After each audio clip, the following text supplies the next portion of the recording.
me kalimin e kohës. Por ajo çfarë dua të bëj tani është dua të ndaj ose të veçoj pozicionin e opozitës në raport me integrimin në lidhje edhe pozicionin e qeverisë.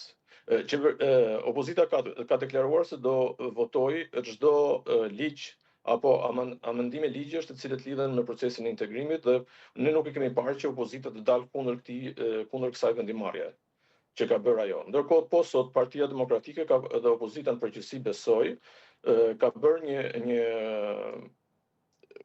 një grup propozimesh, të cilat lidhen me procesin e integrimit në Shqipëri dhe kryesisht lidhen me procesin që kanë të bëjnë me plotësimin e kriterëve, sidomos kriterëve të dy kapitujve 23-24 që lidhen edhe me luftën kundër korrupsionit, po edhe me transparencën.